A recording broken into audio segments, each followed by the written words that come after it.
Meeting you canceled this morning. No, Yeah, Casey right. was like, I might actually have to do this at some point here.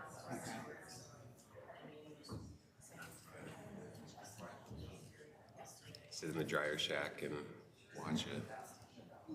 Or listen to it. Yeah. There gets to be a hum that is, you can tell something wrong. Yeah. It's just, I feel like every fall, it's all the story is about what broke when and whether or not you get the part. You know? Good morning, everyone. I call to order the October meeting of the Audit and Compliance Committee of the Board of Regents. Thank you all for being here, as well as those joining us online via Zoom. Do want to note we have Regent Tau Urabe joining us online as well. Before we begin, I'd like to recognize and introduce our student representatives. We have Emily Gresbrink from the Twin Cities campus. Did I say that correctly? Yes. Okay, thank you. And Hal Johnson from the Morris campus. Thank you both for being with us. Look forward to your input, and if you'd like to speak, just raise your hand and we'll look forward to your input. And with that, we'll turn to our agenda. Our first item will be the Safety of Minors Compliance Program. We're joined by Chief Compliance Officer Boyd Kumar and Jasmine Danielson, Youth Safety and Compliance Manager. Thank you both for being here and briefing us on this important topic. So we look forward to the presentation and the discussion. Whenever you're ready, Boyd. Okay. Thank you, Chair Kenyanya, members of the committee. I'm very happy to be here today to talk about this important topic. And before my colleague Jasmine really gets into the details of the Safety of Minors program, I am going to talk about the CRR process and give an overview, just to put it in perspective, and that's the compliance risk review process is what we're referring to there, and how it led to many of the positive changes that we've seen in recent years in the Safety of Minors program. And then Jasmine will take us through the history of safety of minors on campuses here and across the country, and then go into some detail about our program as well. So the compliance program goal really is to facilitate compliance across the university system with the federal sentencing guidelines elements of an effective compliance program, which I'll show you on another slide in this presentation. But one of the tools that we use to help us achieve this is the compliance risk review process. Now, this is intended to be a collaborative, cross-educational review of compliance, of the compliance framework that surrounds the various compliance topics we have across campus. These reviews may result in the development of an action plan to shore up any gaps that may have been identified. And this information is reported out on a regular basis to the Executive Oversight Compliance Committee, and then provided in an annual, in a summary in an annual report that I provide to this committee. So the federal sentencing guidelines are a set of, the elements of an effective compliance program are found in the federal sentencing guidelines. And these elements are the framework that the federal sentencing guidelines state that you should have in place to have an effective compliance program. And the compliance risk review process in particular helps us meet three of these very well. The communication and education standard or element, the internal monitoring and auditing, and the response and prevention.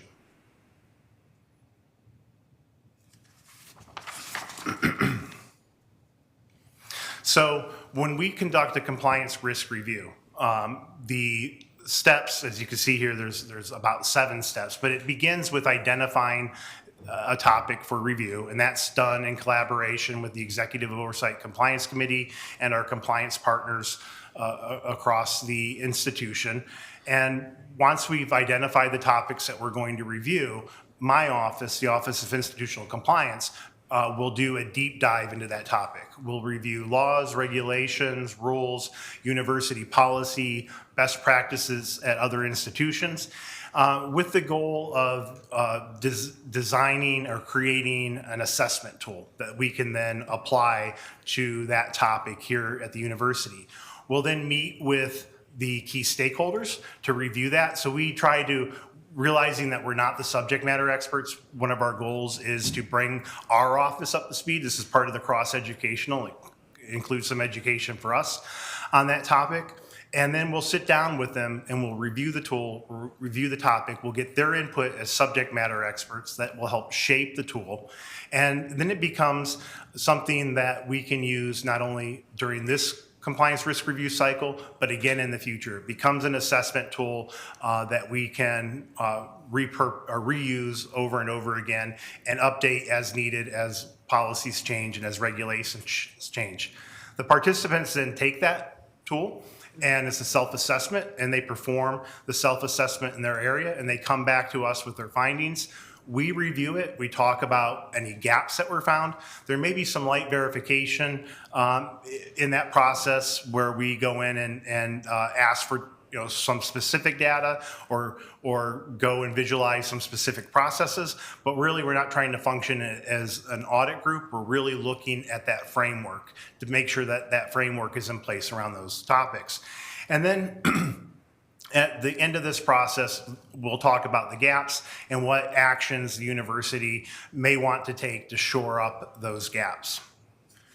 So, and I mentioned that that tool then becomes rather enduring. We use it again in later years for repeat reviews of that topic.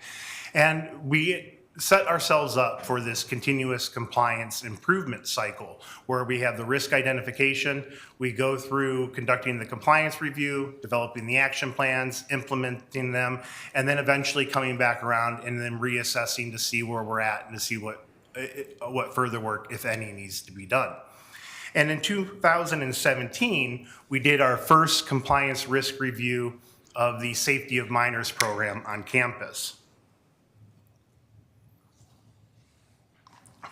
And what we found was that the Safety of Minors program at that time really had some fantastic elements in place. They had a very knowledgeable Safety of Minors program coordinator who was very dedicated to the role.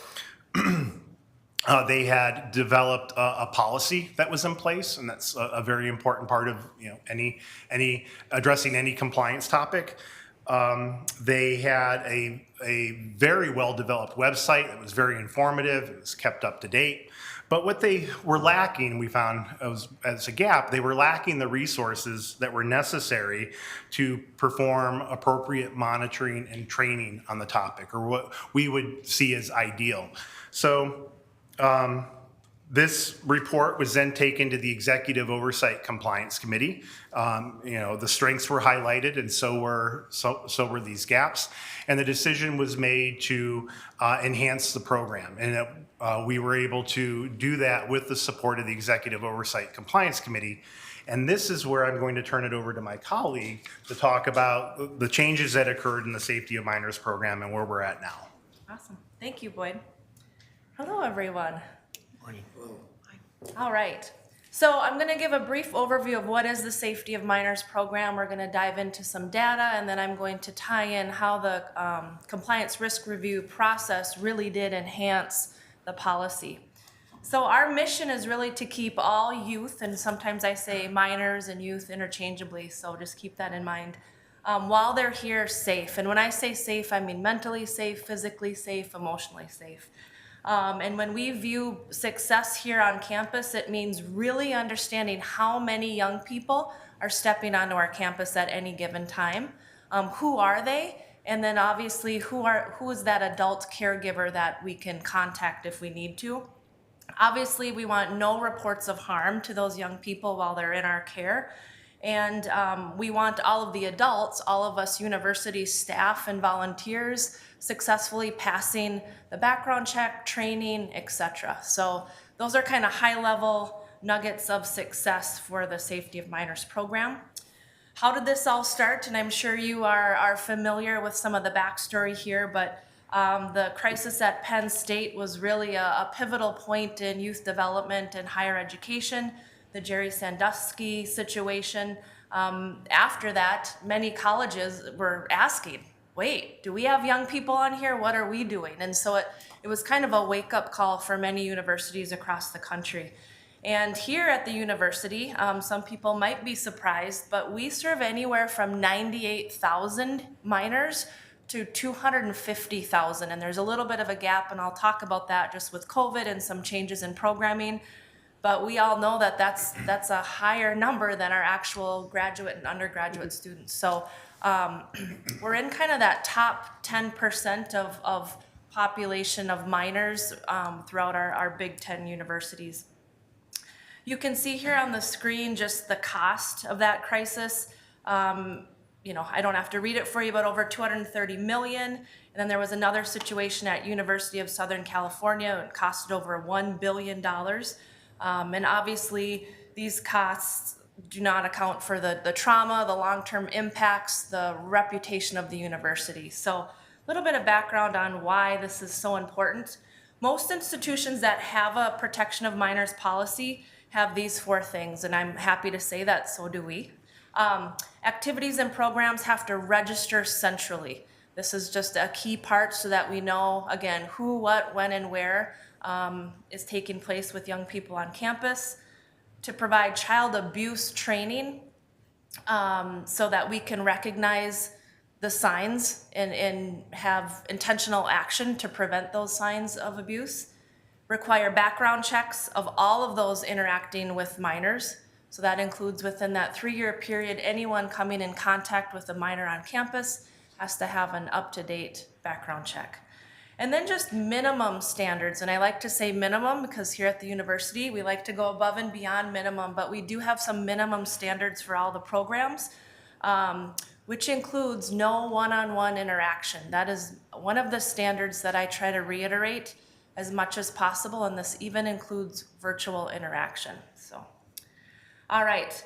So the purpose obviously is to prevent adult to peer abuse as well as peer-to-peer abuse. This is an area that has been increasing significantly, and so I like to tell our program leaders that this is an area that we need to focus in on as well. Just improve overall child well-being. I mentioned this before, but just protecting institutional reputation. You all know that is very, very important. So avoiding bad press, social media, etc. Protecting financial reputation, increasing ability to retain insurance, and then higher university enrollment and college exposure. This has been a focus area. It's a little off of the safety, but we take great pride in making sure when young people step on campus that they feel like this could be a place where they could attend. They feel welcomed, they belong, and they see people who look like them. So hopefully they become university students. So that's also an objective. Really quickly, here's a timeline, and I know Boyd mentioned, back in 2017, we did have our first CRR, and that was very pivotal, and I think that helped even bring in my position. So I started in 2019. So you can just kind of see here the progression, and I guess I'll highlight this last compliance risk review, and that's going to be the focus here on the last 10 minutes or so, was really pivotal. We took another kind of pause and looked at where we were from 2017, and we've made some pretty significant changes. So I think I'll focus on that piece, but if anyone has any questions on the timeline, you can let me know. So the findings, and I have to give kudos to Michelle Gross. She was amazing, and I already miss her. So she helped with Boyd and coming up with these findings. Just a little context there. Michelle was a very long-term employee in our office who retired after 43 years at the university and was really pivotal in just helping set up the whole CRR process. Yeah, so. Briefly, I think Regent Rocha has a question about the timeline before we move on. Sure. And I may have missed this. Thank you, Mr. Chair. But if you go back. So I was just kind of struck by the interaction or the comparison with Penn State coming just before the Sandusky. Is that just a remarkable coincidence? Or why would we have been comparing ourselves to Penn State in 10 a year before the Sandusky crisis? You know, I don't want to, that was before my time, but I also miss Patty Franklin. I don't know if you know her. She was also very pivotal in getting the policy up off the ground. So maybe between her and Julie, they had already started recognizing that the university didn't have a safety of minors policy. I guess I don't know quite that history and the alignment with what was happening, but I can find out and Well, circle back. I mean, I think it's not a judgment statement on my part. It just seems like Specifically that instance. that institution, which then ended up with a remarkable tragedy. I mean, and my sense is the Penn State issue, you know, it said, well, it would cost them however, you know, a couple $100 million. To me, that's not the great cost. It's the effect on the people that were a part of it and the effect on the institution's relationship with the world, really. So, but yeah, I mean, I'd be fascinated to understand why there was that kind of remarkable coincidence. And it may, just with the months, maybe there was some sort of happening at somewhat of the same time, and in 2011 was when all the findings actually were presented to the public. That, Mr. Chair, that would seem to be a reason, you know, that because I don't know the Sandusky timeline, you know, that may have already been part of the public dialogue before that, and that this timeline just happens to show it as 11, so thank you. Right. Thanks for your motion. Ms. Danielson. All right, so in our findings, and I won't go through all of this, but as you all know, this was during our COVID-19 time as well. And so some of the findings highlighted our quick pivot to virtual programming. And I definitely leaned on other Big Ten universities to see, okay, what were they doing? What were their policies and procedures with switching to a virtual programming model? So those were some of the changes that Michelle and Boyd pointed out. But I'll point to the last bullet. This is kind of the nugget here of the findings, and it has to do with third-party organizations. And so I also agreed with this even before the compliant risk review, but there's less oversight on third-party organizations that come in and use our facilities, and you know, it may even look like a university program, but technically it's its own nonprofit or it's an athletic program, but we are not overseeing it. They simply fill out a facility agreement. And even throughout COVID, I wasn't sure who, what, when, and where those people and activities were, because we did not require them to register like our other sponsored university programs. So that was a key highlight in this finding that I think, you know, ignited some deep dive and analysis, and it actually has impacted the policy today. So the opportunities, again, should we be, you know, increasing our requirements for non-university organizations?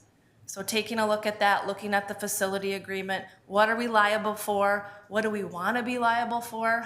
What do we want to, you know, push responsibility? What responsibilities do we want to push back on that third party, et cetera?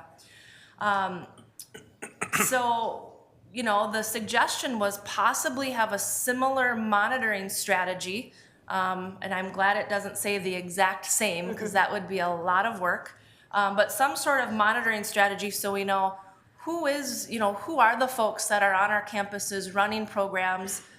Because if an incident were to happen, the university's name could be associated with that third party. So we just want to make sure we're doing our due diligence with those third parties. All right, so the action taken. We took a deep dive into our safety of minor policy language, specifically with those third parties. What are we asking third parties? What are we requiring of them? What is the specific language? Is it too broad? So we took a deep dive into that. We added explicit language into the policy because of that. And I've noted what is pending and what is in process, because we are igniting a new policy revision phase, and you all know that takes some time. So we ended up doing a complete policy revision. So as we were looking at third parties, other things, you know, could we make this language more explicit? Is this accessible? Is this inclusive? So we ended up doing a real deep dive into the policy again. We added the DCOP equity lens review, which was amazing and gave us some great feedback. We analyzed the facility agreements. So I worked with Dan Piper with facility, overseeing facility agreements, some folks with OHR and insurance. And we really looked at those facility agreements and did some comparison between that and the policy to make sure there was alignment. And I think that was a piece that it was time for that to take place. We did some benchmarking with other Big Ten institutions. And I am really pushing to have third parties register on our centralized system, Youth Central. I think that would be one step in the right direction. We also are developing a communication plan because, as you know, if we make changes, we'll need to get the word out to everybody so that we can have the same expectations. So this next slide, again, I won't read all of this, but it's an example of pulling specific policy language out, and then in red represents how we've changed some of the language to be more specific to third-party organizations. And so if you want to just take a minute and look through that and let me know if you have any questions. And this is just one example of how this compliance risk review has impacted our policy.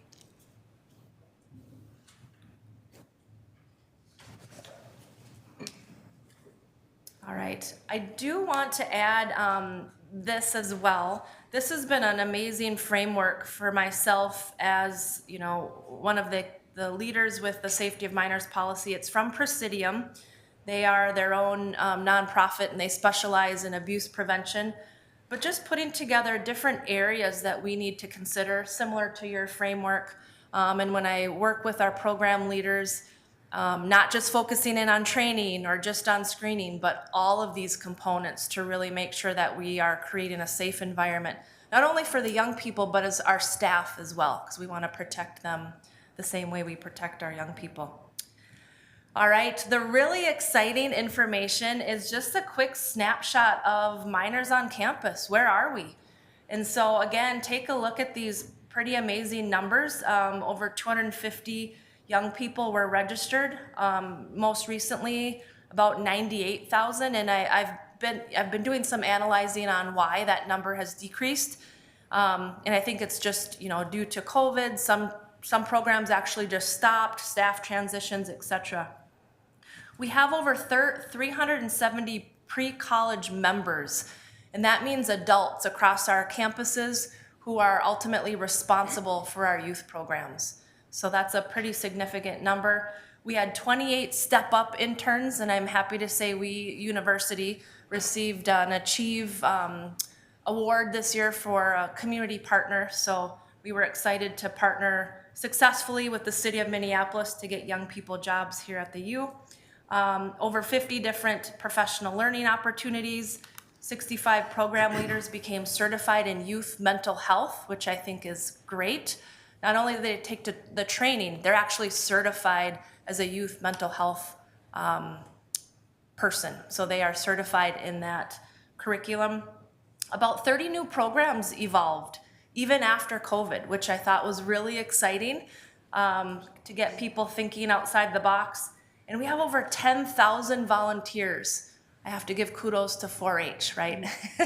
All the 4-H numbers really help our overall numbers, which is a great program. So I also just wanted to mention a few other pieces here. Admissions, I'm really impressed with admissions. They all stepped up and they're gonna really enhance their safety of minors activity. Everyone's being trained, even if they do not work specifically with someone under 18 that comes on campus. We're just gonna assume maybe a 16 or 17-year-old is in some of those different tours. And so the whole admissions group has really been amazing. We've had some different transitions with safety on minors liaisons across our campuses, so we're getting all of those folks in alignment. We had some turnaround positions.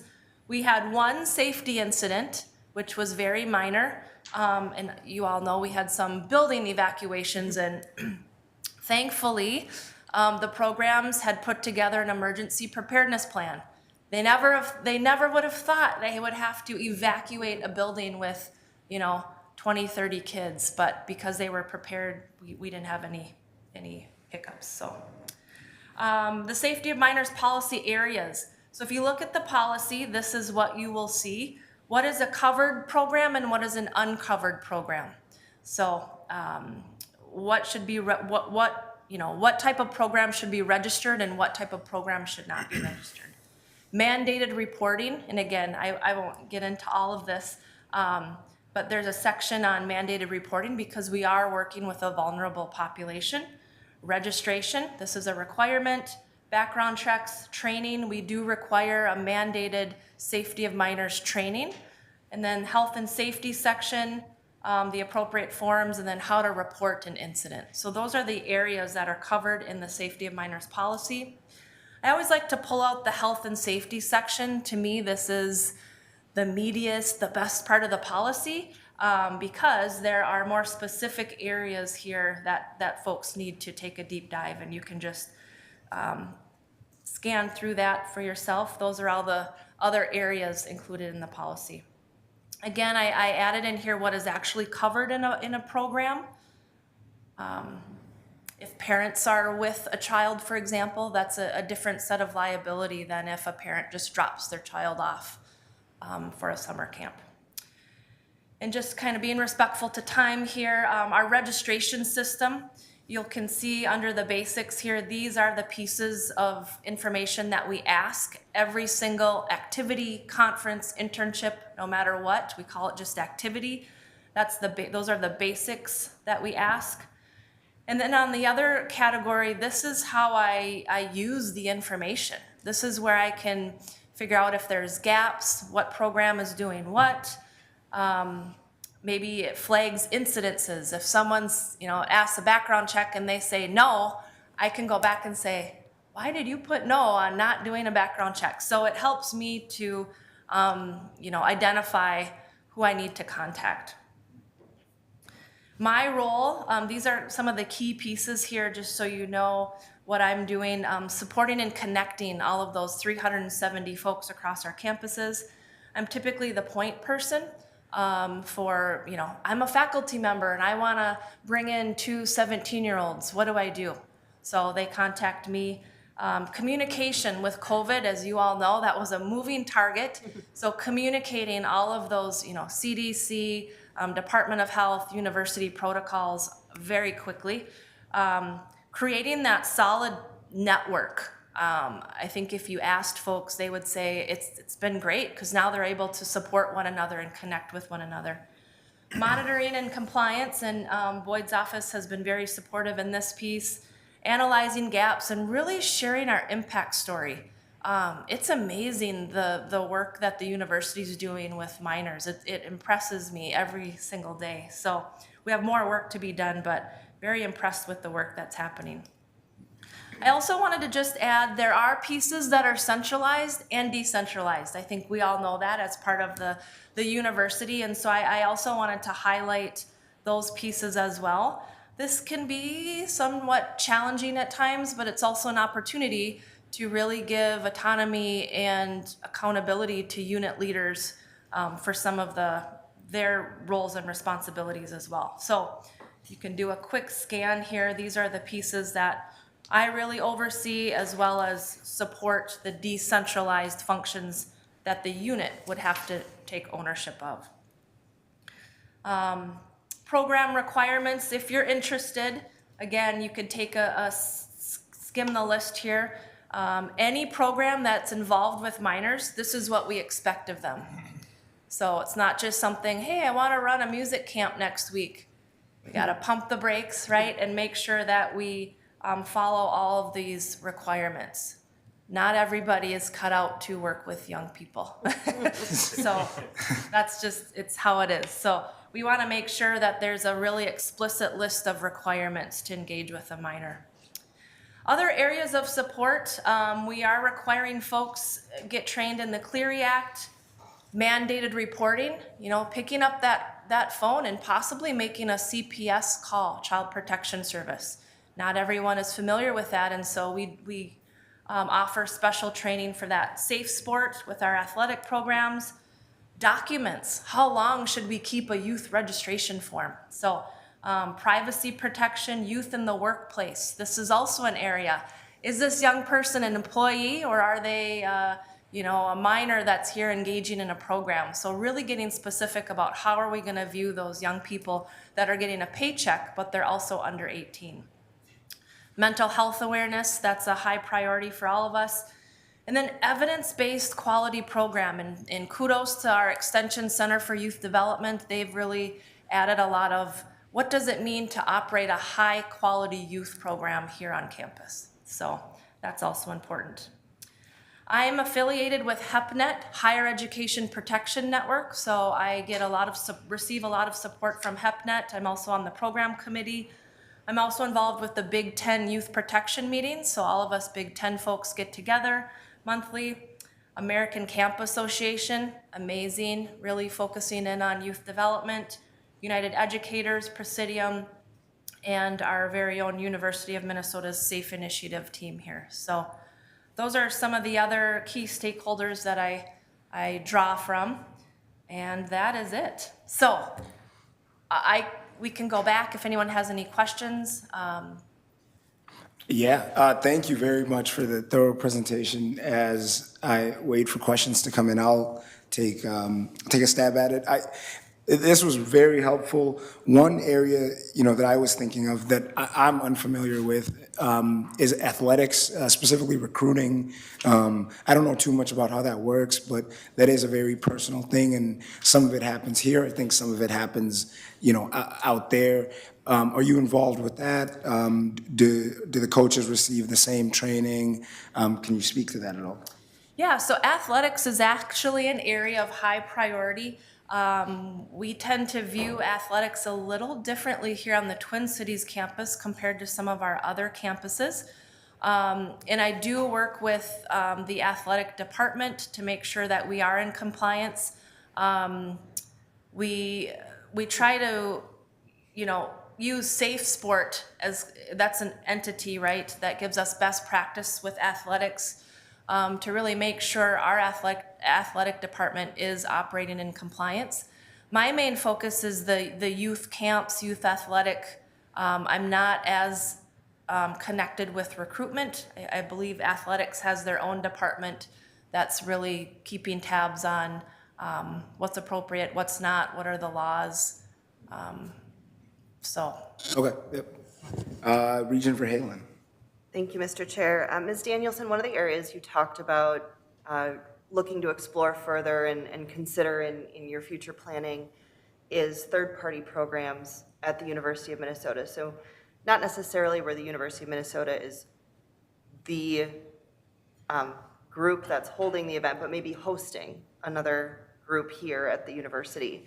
And one that came to mind as you were discussing this is Special Olympics, which we'll be hosting in 2026. And so I'm curious what your involvement is or might be in planning for that event, as well as thinking through kind of the next 4 years of planning as we head to that and the safety of minors who may be on campus as a result of us hosting that event. Yeah, that's a great question.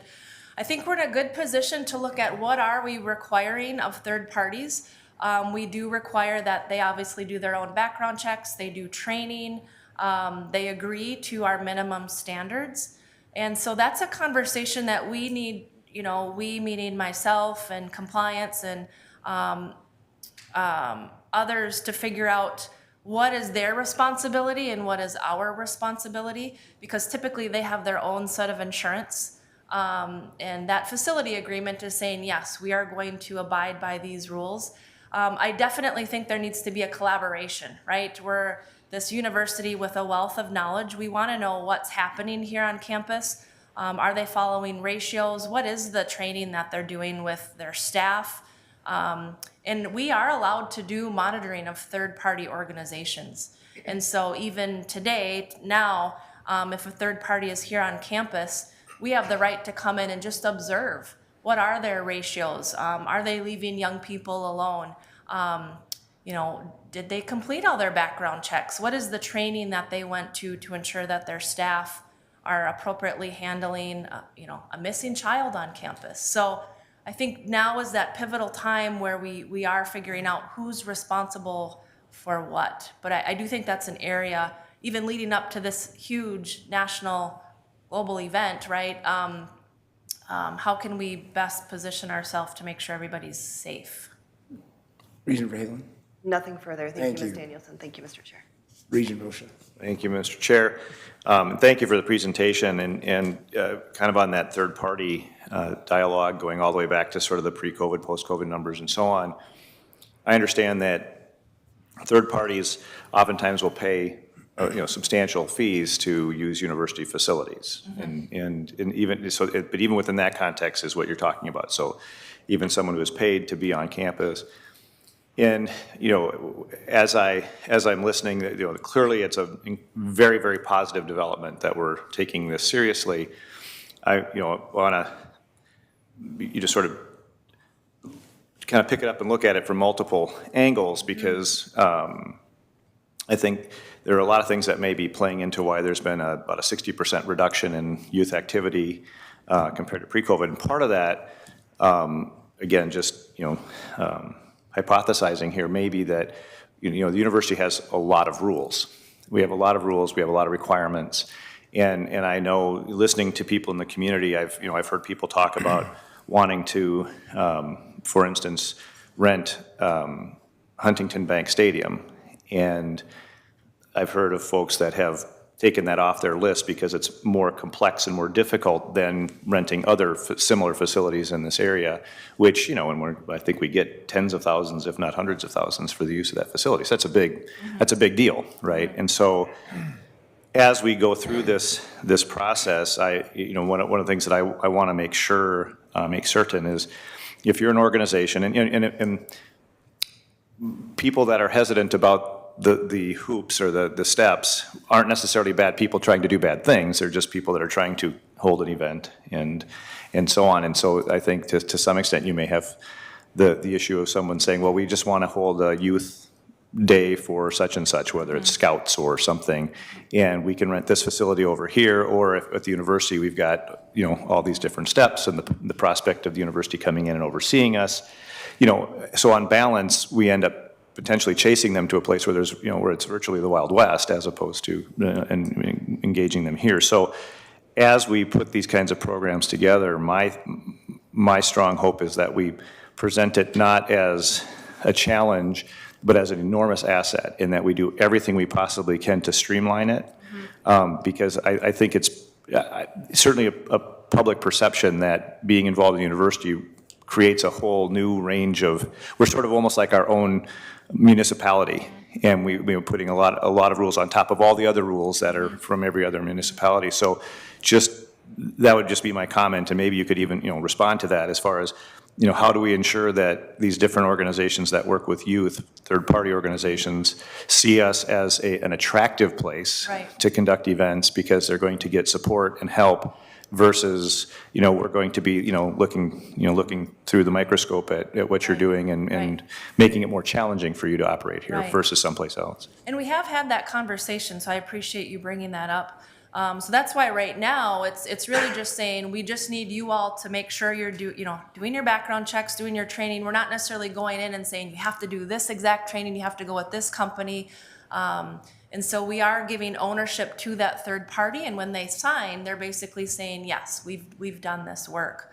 But yes, I really, I agree with what you're saying. While at the same time, we want to make sure that young people are safe on campus, because if something were to happen, our university name is also associated with that. So it is that fine balance of what pieces do we have, liability and oversight, and what pieces are we gonna kind of monitor from a different distance than, say, our sponsored university programs. So that is it's a fine balance. Thank you very much. Afraid we do have to move on because of time. Thank you for the presentation. That was very helpful. I would like some follow-up on that athletic inquiry. I don't know who that question would be for, but I imagine, especially because, this came out of an athletic occurrence in a way, so thank you for the presentation. And Yeah, and do you I have can any circle closing? back, and Yeah. even Dr. Croson and I can, we've been in communication. I can follow up on that issue so that you have that. That'd be wonderful. Thank you very Yes. much. Okay, thank you.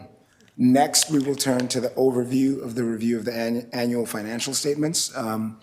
Joining us will be Controller Sue Paulson and Molly Viola, Director of Accounting Services, who will walk us through this process. Thank you for joining us both whenever you're ready. Thank you. Good morning, Chair Kenyanya and committee members. It's my pleasure to be here this morning. I'll be walking you through some information in regards to what will be shared with you over the next few weeks. This is a process that's been put in place to help support the review of the university's annual financial statements. First, I'll share with you a brief background and then walk you through some key points of the Audit Committee's overview of the financial statement review. If you'd like, you can refer to your docket materials on page 31. The information I'm sharing with you today is a set of best practices. They were adopted after briefings from the Office of General Counsel regarding the implications of the Sarbanes-Oxley Act of 2002. While the act does not specifically apply to the university or the Board of Regents or the Audit Committee, the board has previously indicated a desire to identify and adopt best practices that support and are consistent with the spirit of that act.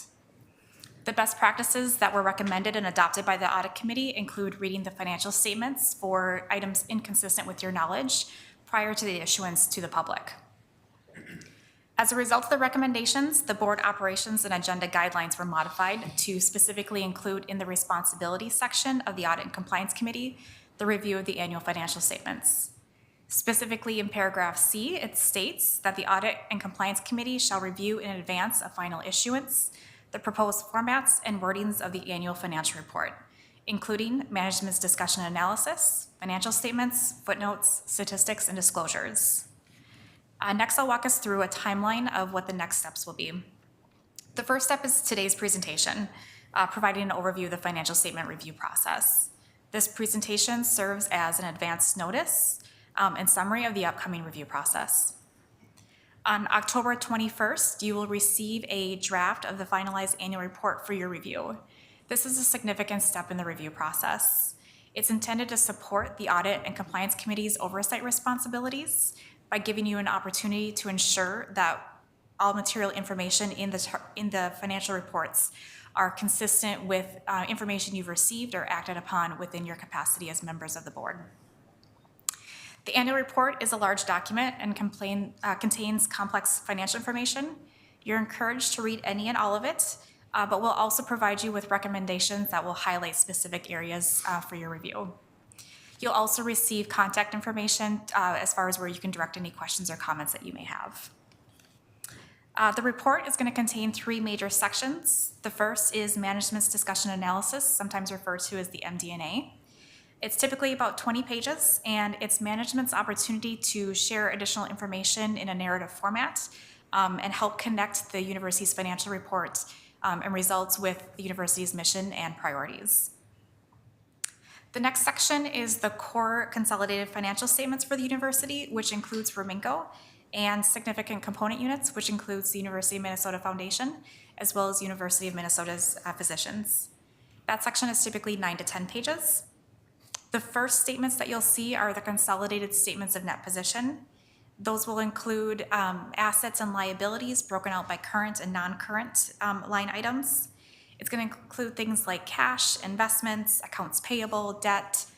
And then this year, you'll also see a couple of new line items related to lease receivables and lease liabilities. Those are related to a new GASB implementation that we were required to comply with this year, which is specifically related to leases. The statements of financial position for University of Minnesota Physicians and the Foundation are presented separately. Following that, you'll find the consolidated statements of revenue, expenses, and changes in net position. This will summarize the university's revenues and expenses by financial statement line items that help describe the type of financial activity that they result from. And again, the corresponding statements for the foundation and UMP will be presented separately.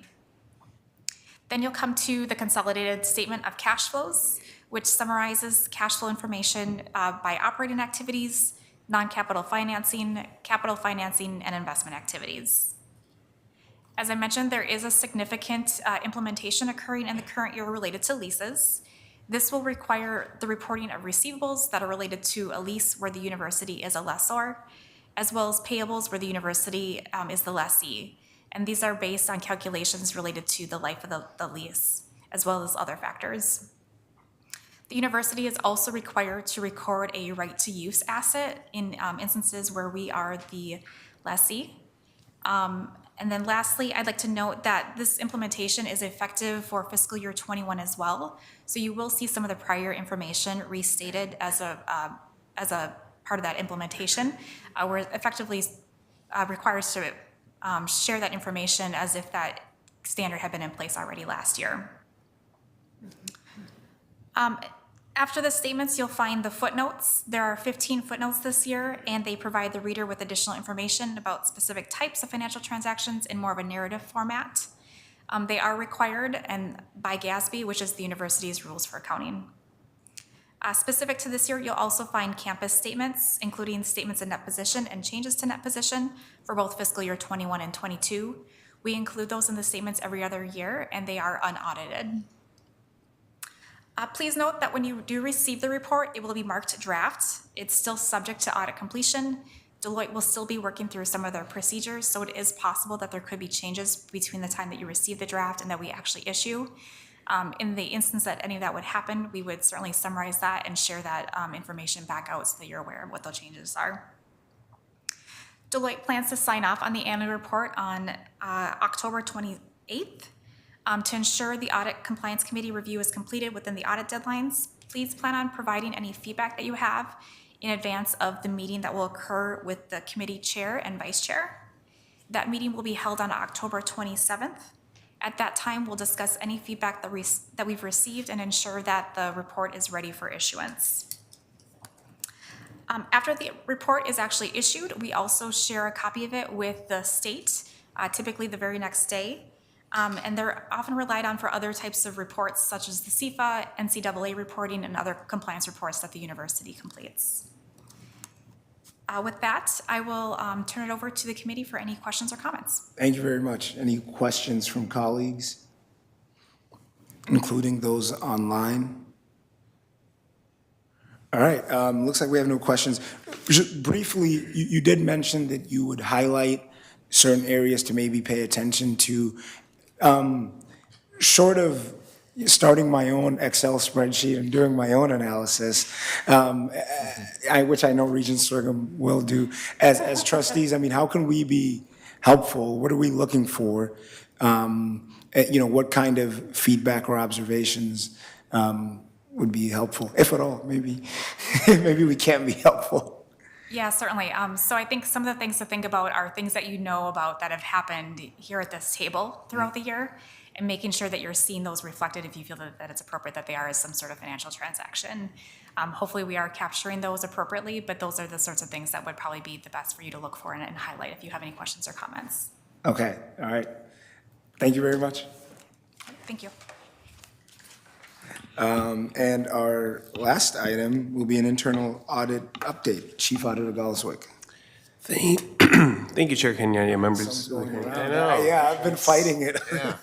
Thank you, Chair Kenyanya, members of the committee. The internal audit update begins on page 33 of your materials, but I want to immediately draw your attention to page 36, where we have the results of our follow-up on essential items. This period, we had excellent results with the implementation rate of 44%. This is above our expected rate of 40%, and is a significant improvement over last period's 29% and February's 32%. The positive results, I think a large portion of that credit goes to the School of Dentistry that put a lot of effort into a number of outstanding items despite being short-staffed and having some very complex issues that they were working through. For items that are currently outstanding, 45% are past due from when we originally expected. That's fairly close to what we had the last two periods of 41 and 42%. There are currently 2 essential items that have been open for longer than 2 years that are detailed on page 37. This is a reduction from the 5 items in June.